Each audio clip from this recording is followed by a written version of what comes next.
নিজান active gold মেহেদি আমার মেহেদি।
ট্রেনে ঈদের আগাম টিকিট বিক্রি শুরু। কমলাপুর, চট্টগ্রাম ও সিলেট স্টেশনে যাত্রীদের দীর্ঘ লাইন।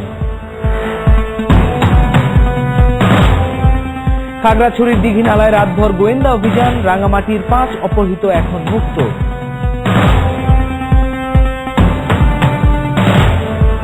এ সপ্তাহে চালের দাম বেড়েছে, কমেছে ইফতার সহ অন্যান্য পণ্যের দাম।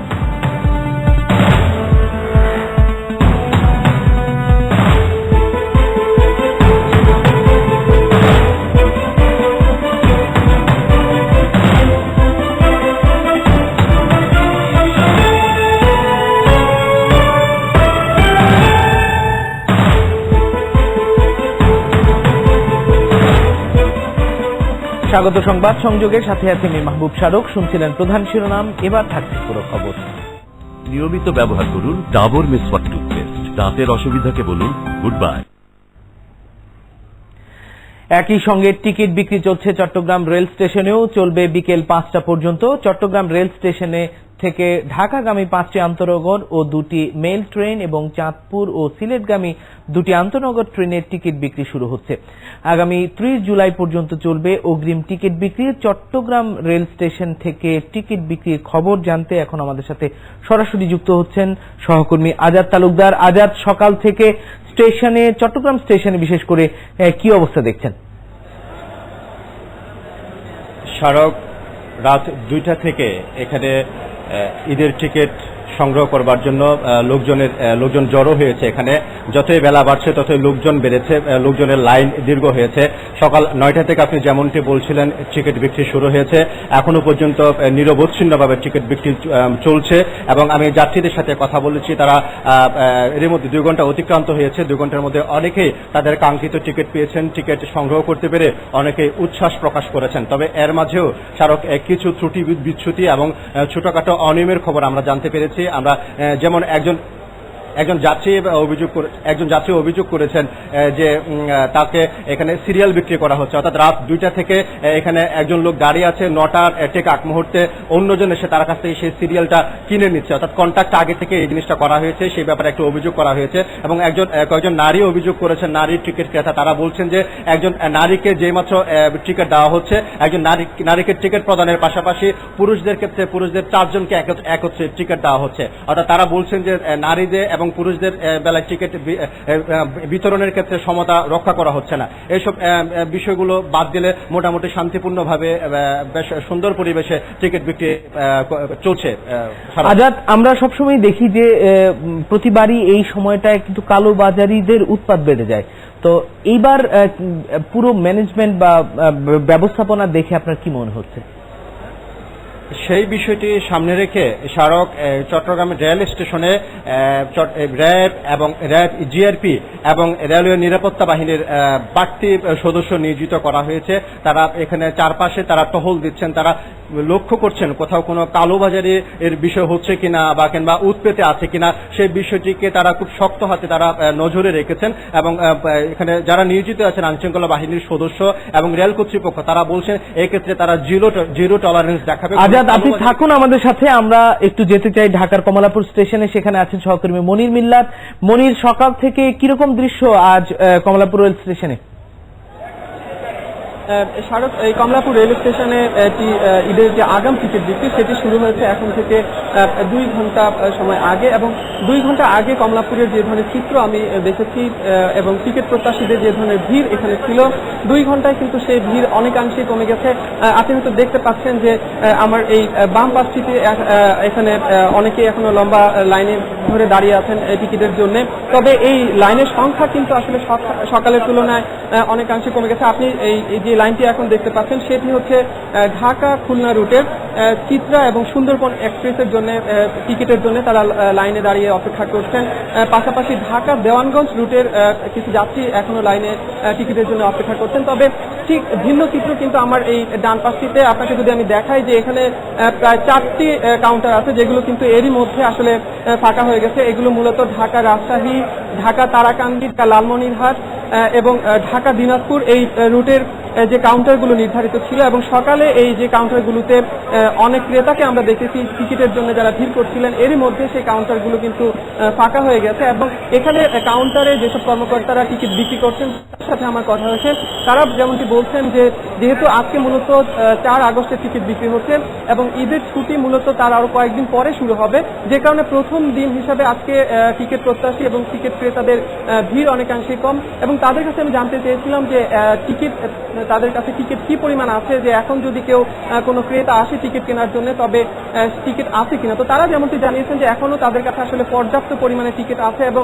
যে কেউ ইচ্ছে করলে আসলে এই যে কাউন্টারগুলো ফাঁকা পড়ে আছে সেই কাউন্টারগুলো থেকে টিকিট কিনতে পারে।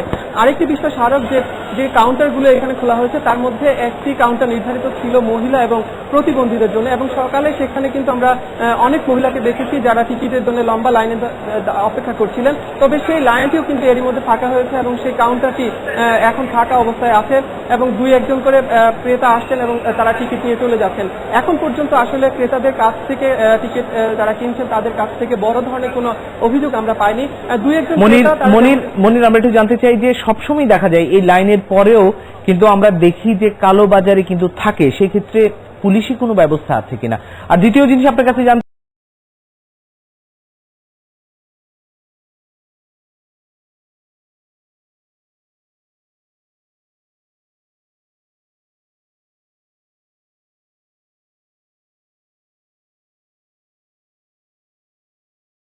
ঈদের আগাম টিকিট বিক্রি শুরু হয়।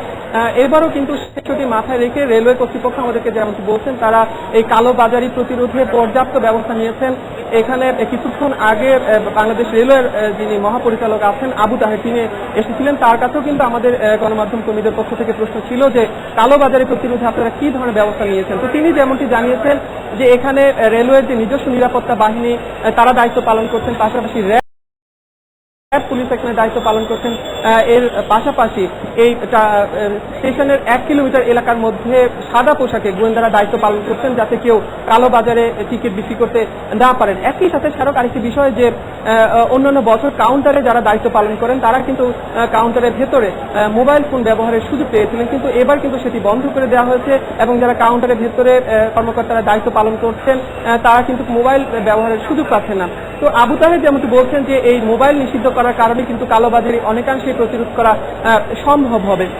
আপনি থাকুন আমাদের সাথে, আমরা একটু যেতে চাই আবারও চট্টগ্রামে, সেখানে আছেন সহকর্মী আজাদ তালুকদার। আজাদ, আমরা একটু জানতে চাই যে সেইখানে আপনাদের চট্টগ্রামে এর বাইরেও যারা সরাসরি টিকিট কিনছেন গিয়ে বাইরেও কি মোবাইলের মাধ্যমে টিকিট কেনার কোনো বন্দোবস্ত আছে কিনা, আর কোন কোন এলাকায় সবচেয়ে বেশি লাইন দেখতে পাচ্ছেন? স্মারক, আমি আপনার প্রশ্নটা ভালো করে শুনতে পাইনি, তবু আমি ধারণা করে যেটা বলতে চাই সেটি যেটা আমি আজ করতে পেরেছি বলে মনে হচ্ছে সেটি হচ্ছে এখানে যে ই টিকেটিং এর এই যে ব্যবস্থা আছে, ই টিকেটিং বলতে মোবাইল ফোন এবং ইন্টারনেটের মাধ্যমে 25% কিন্তু টিকিট বিক্রি করা হচ্ছে। আপনাকে জানিয়ে রাখি স্মারক, এখানে 5% টিকিট রাখা হয়েছে, সংরক্ষণ রাখা হয়েছে ভিআইপিদের জন্য এবং 5% টিকিট সংরক্ষিত রয়েছে রেলের কর্মকর্তা কর্মচারীর জন্য। এবং ই টিকেটিং এর 25% বাইরে, অর্থাৎ মোবাইল ফোন এবং ই টিকিটের 25% বাইরে 65% কিন্তু কাউন্টারের মাধ্যমে আজকে বিক্রি করা হচ্ছে। এবং আরেকটি আপনি যেটা জানতে চেয়েছেন কোন কোন গন্তব্যে এখান থেকে টিকিট বিক্রি করা হচ্ছে, আপনাকে আপনিও বলেছিলেন সংবাদের শুরুতে, চট্টগ্রাম থেকে 5টি আন্তনগর ট্রেনে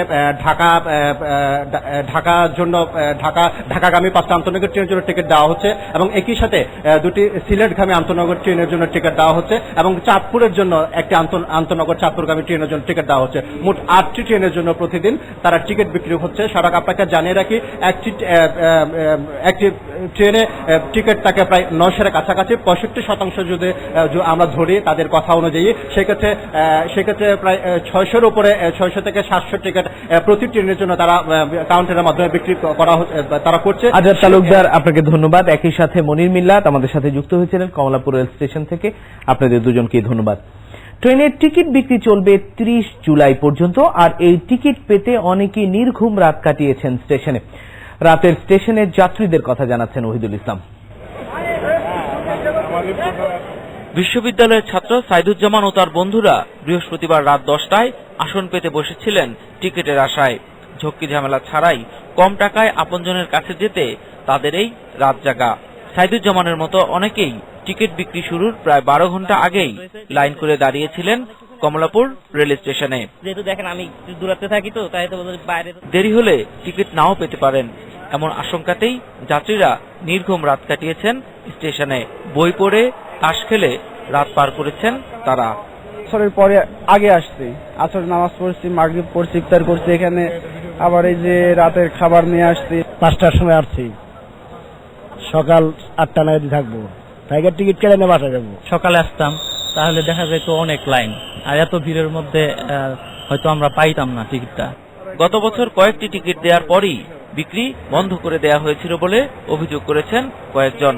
তাই এবার কালোবাজারি বন্ধে সরকারকে কঠোর পদক্ষেপ নেওয়ার দাবি করেছেন তারা। আমরা 30 জনের পরেছিলাম, কিন্তু আমাদের চেষ্টা ছিল ফার্স্ট ক্লাস টিকিট কাটবো, কিন্তু দেখা যাচ্ছে 30 জনের পরেই আমাদের ফার্স্ট ক্লাস টিকিট শেষ, তো আমরা পাইতেছি না। আসলে এটা কি ধরনের প্রবলেম আমরা জানি না। বগিটা আরো কিছু বাড়ানো হয় তাহলে মনে হয় এই সমস্যাটা হবে না।